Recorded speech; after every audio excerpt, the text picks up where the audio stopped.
Good morning everybody. इसके पहले हमने डायरेक्ट एंड इनडायरेक्ट स्पीच में आपको कुछ प्रारंभिक बातें बताई थी और कुछ नियम भी बताए थे, जिसमें आपको समझ में आ गया होगा। अब हम सेकेंड पार्ट आपको बताने जा रहे हैं, यानी जब रिपोर्टिंग वर्ब पास्ट टेंस में होती है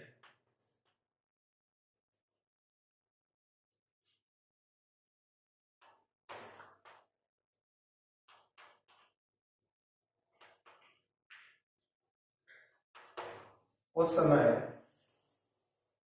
हमें किन किन बातों का ध्यान रख करके इनडायरेक्ट स्पीच बनाना चाहिए। तो यदि रिपोर्टिंग वर्ब पास्ट टेंस में है, यानी सेड के रूप में, पास्ट टेंस यानी सेड के रूप में है, उस समय हमें डायरेक्ट से इनडायरेक्ट स्पीच बनाने के लिए कुछ बातों का ध्यान रखना पड़ता है। जैसे एक उदाहरण ले लेते हैं कि said comma inverted comma he is writing a letter। ये एक उदाहरण है। इसमें से हमें सबसे पहले जो ध्यान रखना है वो ये देखना है कि यदि रिपोर्टिंग वर्ब पास्ट टेंस में हो और उसके आगे कोई ऑब्जेक्ट नहीं आता है। यदि ऑब्जेक्ट नहीं आता है तो उसका इनडायरेक्ट बनाते समय हमें रिपोर्टिंग वर्ब में किसी प्रकार का परिवर्तन नहीं करना होता है और सीधे इसे हम सेड के रूप में ही रख देते हैं। आगे रिपोर्टेड स्पीच को दैट से जोड़ देते हैं तथा प्रोनाउन बदलते हुए और टेंस परिवर्तित करते हुए वाक्य को लिखना होता है। तो यहाँ पर हमने देखा कि ये फर्स्ट पर्सन सारे ही है, थर्ड पर्सन का प्रोनाउन है और थर्ड पर्सन के प्रोनाउन में किसी तरह की कोई चेंजिंग नहीं होती है। हमने इसके पहले प्रोनाउन बदलने के नियम आपको बताए थे, तो यहाँ पर ही रहेगा। और इस राइटिंग ये देखना है कि टेंस कौन सा है, तो ये प्रेजेंट कंटीन्यूअस है, पास्ट कंटीन्यूअस में चला जाएगा और हो जाएगा वाज राइटिंग ये और a letter, ये वाक्य बन। यानी इसमें आपको जो ध्यान रखने वाली बात ये है कि सबसे पहले रिपोर्टिंग वर्ब को देखना है। रिपोर्टिंग वर्ब के आगे यदि ऑब्जेक्ट नहीं आता है तो रिपोर्टिंग वर्ब में कोई परिवर्तन नहीं होगा। इसके बाद रिपोर्टेड स्पीच को दैट से जोड़ देंगे और यदि प्रोनाउन परिवर्तन के नियमों को प्रयोग करते हुए यदि प्रोनाउन में कोई परिवर्तन होता है तो करेंगे, टेंस परिवर्तन करेंगे और वाक्य को लिखेंगे। तो इस तरीके से ये वाक्य बनाए जाते हैं। जैसे दूसरा उदाहरण हम ले लेते हैं और मान लीजिए वाक्य है she said comma inverted comma I shall help you. जब इसका इनडायरेक्ट स्पीच बनाएंगे तो ही सी सेड दैट से जोड़ देंगे और आई फर्स्ट पर्सन का प्रोनाउन है, सब्जेक्ट के अनुसार चेंज कर देंगे और ये सी हो जाएगा। टेंस परिवर्तन होगा तो यहाँ पर ये सेल है तो सेल का शुड हो जाता है और विल का वुड हो जाता है। तो हम इतने से ही जानकारी इसकी प्राप्त कर सकते हैं। वैसे ये फ्यूचर का है। तो अब यहाँ पर हमें सी के अनुसार आई था इसलिए यहाँ सेल आया था। अब यदि यहाँ सी आ गया है तो ये वुड हो जाएगा, यानी सब्जेक्ट के अनुसार विल का वुड यहाँ पर प्रयुक्त होगा और हेल्प यू सेकंड पर्सन का प्रोनाउन है, ऑब्जेक्ट के अनुसार बदलता है। क्योंकि ऑब्जेक्ट यहाँ आया नहीं है इसलिए या तो आप इसे थर्ड पर्सन में बदल दें, हर कर दें या हिम कर दें, जो भी आप चाहे, और या तो आप इसे ज्यों का त्यों यदि रख देते हैं तो भी कोई दिक्कत नहीं है, किसी तरह की कोई गलती नहीं मानी जाएगी। यदि ऑब्जेक्ट नहीं आता है तो सेकंड पर्सन के प्रोनाउन को हम थर्ड पर्सन में बदल देते हैं, या तो हम उसी रूप में उसे रख देते हैं। तो इस तरीके से ये यदि रिपोर्टिंग वर्ब पास्ट टेंस में हो और उसके आगे ऑब्जेक्ट नहीं आता है तो इस तरह से करते हैं। अभी मैंने जैसे इनमें टेंस परिवर्तन किया, तो टेंस परिवर्तन के नियम हैं ये, यहाँ पर आप देखेंगे टेंस चेंजिंग, तो आप देखेंगे जितना प्रेजेंट है वो सबका सब पास्ट हो जाता है। ठीक है, बहुत ही आसान है, प्रेजेंट पूरा पास्ट में हो जाता है। जैसे प्रेजेंट इंडेफिनिट है तो पास्ट इंडेफिनिट हो गया, प्रेजेंट कंटीन्यूअस है तो पास्ट कंटीन्यूअस हो गया, प्रेजेंट परफेक्ट है तो पास्ट परफेक्ट हो गया, प्रेजेंट परफेक्ट कंटीन्यूअस है तो पास्ट परफेक्ट कंटीन्यूअस हो गया। यानी जितने प्रेजेंट के टेंस हैं वो सब पास्ट में परिवर्तित हो जाते हैं, और पास्ट वाले एक स्टेप और ऊपर होकर के पास्ट परफेक्ट में चले जाते हैं। जैसे पास्ट इंडेफिनिट है तो ये पास्ट परफेक्ट में चला जाएगा, पास्ट इंडेफिनिट पास्ट परफेक्ट में, past continuous past perfect continuous में, फिर पास्ट परफेक्ट आगे कोई इनमें स्टेप ही नहीं बचता तो पास्ट परफेक्ट में ही रहेगा, और पास्ट परफेक्ट कंटीन्यूअस भी पास्ट परफेक्ट कंटीन्यूअस, यानी ये दोनों टेंस परिवर्तित नहीं होते हैं, पास्ट परफेक्ट में ही रहेगा, और पास्ट परफेक्ट कंटीन्यूअस भी पास्ट परफेक्ट कंटीन्यूअस में ही रहेगा। इसके बाद फ्यूचर आ जाता है, तो फ्यूचर में आपका शैल और विल है, तो शैल और विल को क्रमशः शुड और वुड में बदल देते हैं। इसके बाद इज एम आर है तो वाज वेयर में, कैन है तो वुड में, और में है तो माइट में चेंज कर देते हैं। ये इसके टेंस परिवर्तन का रूल है। अब इसके बाद हम दूसरे रूल की तरफ चलते हैं। यदि रिपोर्टिंग वर्ब पास्ट टेंस में हो और उसके आगे कोई ऑब्जेक्ट आ जाता है तो हम कैसे बनाते हैं? जैसे उदाहरण ले लेते हैं, मान लीजिए वाक्य है he said to me, comma, inverted comma, I have seen the stars. ये इसमें एक नई बात केवल आई है, वो ये है कि ऑब्जेक्ट आया है रिपोर्टिंग वर्ब के बाद। तो यदि रिपोर्टिंग वर्ब पास्ट टेंस में हो और उसके आगे कोई ऑब्जेक्ट आता है तो इस रिपोर्टिंग वर्ब से टू को टोल्ड में बदल देते हैं। क्या करते हैं? टोल्ड में बदल देते हैं। जैसे इसको बनाएंगे तो ही टोल्ड मी। ऑब्जेक्ट आता है तो परिवर्तित होती है रिपोर्टिंग वर्ब, और यदि ऑब्जेक्ट नहीं आता है तो रिपोर्टिंग वर्ब में किसी तरह का कोई परिवर्तन नहीं होता है। इसे विशेष ध्यान रखना है।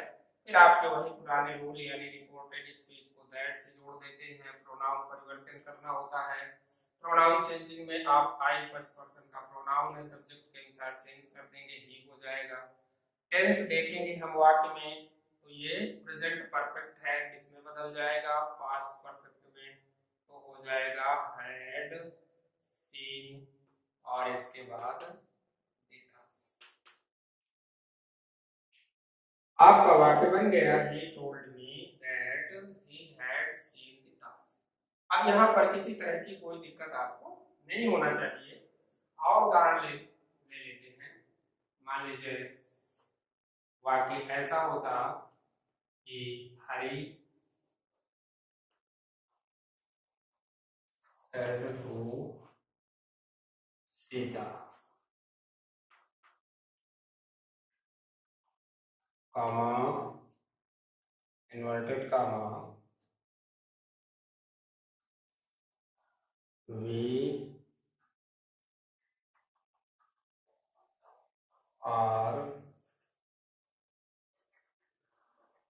reading a novel.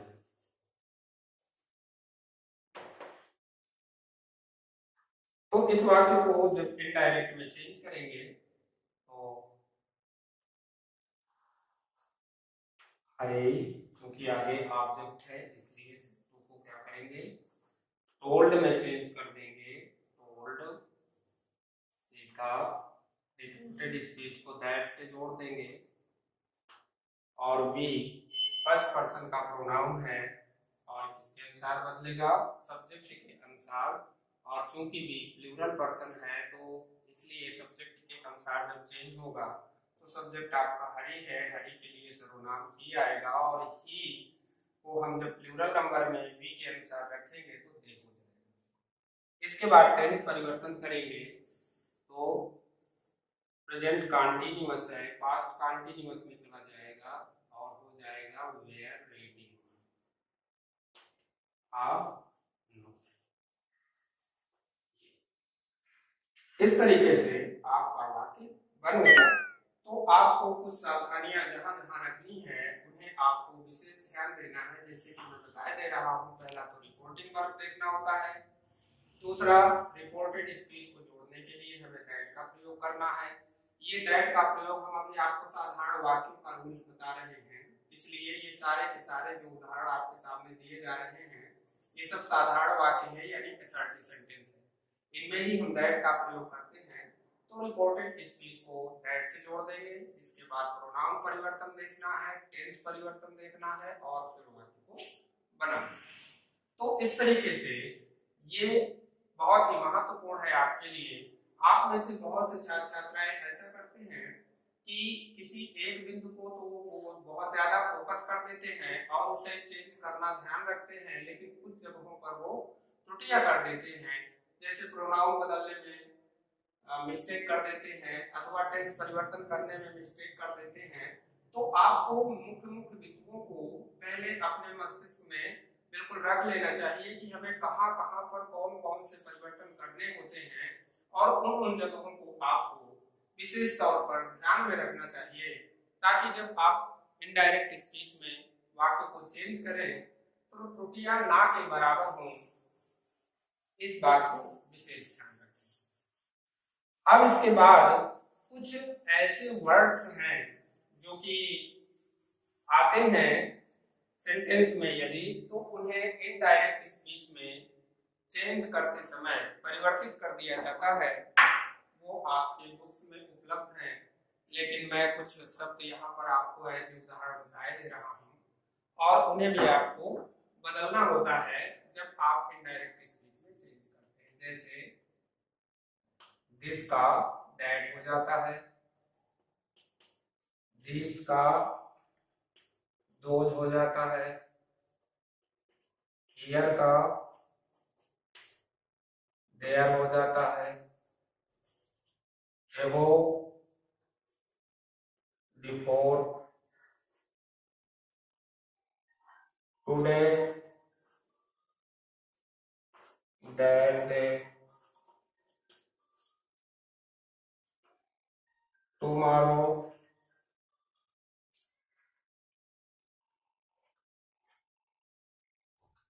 the next day,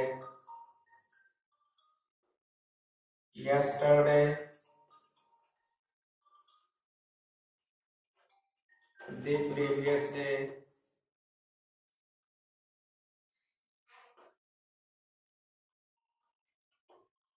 इस तरीके से बहुत ढेर सारे हैं जो वाक्य में आते हैं। तो उन्हें हम इनडायरेक्ट बनाते समय इस तरह से परिवर्तित कर देते हैं, क्योंकि इनका कोई रूल है नहीं है, केवल इन्हें आपको याद करना होता है, इसलिए किताबों में इसकी लिस्ट होती है। आप उससे देख करके और याद कर सकते हैं, जानकारी हासिल कर सकते हैं। ये भी यदि वाक्य के बीच बीच में आते हैं तो आपको इनडायरेक्ट स्पीच बनाते समय इन्हें चेंज कर देना चाहिए। जैसे मान लीजिए उदाहरण आ गया,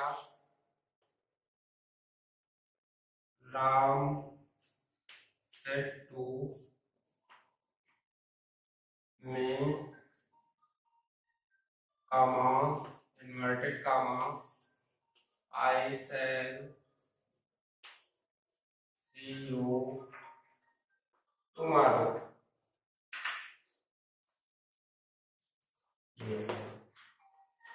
तो अब यहाँ पर जब इसका हमें डायरेक्ट स्पीच में चेंज करेंगे तो हम लिखेंगे राम टोल्ड मी, और दैट से जोड़ देंगे आई फर्स्ट पर्सन का प्रोनाउन है, सब्जेक्ट के अनुसार चेंज हो जाएगा, ही हो जाएगा, और ही के अनुसार यहाँ से परिवर्तित होकर के वुड में हो जाएगा सी। यू सेकेंड पर्सन का प्रोनाउन ऑब्जेक्ट के अनुसार बदल जाएगा और मी हो जाएगा, और ये टुमारो शब्द आया है, टुमारो बदल जाएगा और दी नेक्स्ट डे हो जाएगा इसकी जगह, दी नेक्स्ट डे। तो इसे भी आपको ध्यान रखना है। इस तरह के जो कुछ वर्ड है वो आपकी जानकारी में होना चाहिए, और जब भी वो वाक्य में आते हैं तो उन्हें भी बदलना याद रखना चाहिए।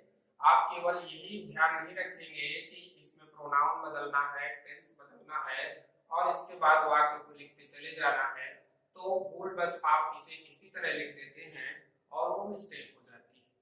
तो इन शब्दों को भी आपको ध्यान में रखना होता है कि यदि ये वाक्य में आते हैं तो हमें इन्हें भी बदलना चाहिए। दूसरा उदाहरण लेते हैं, जैसे कि वाक्य है she said to them, comma inverted comma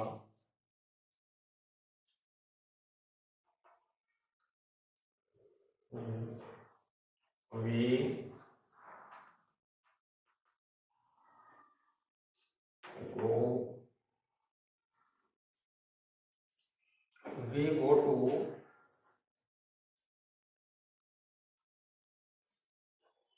market now।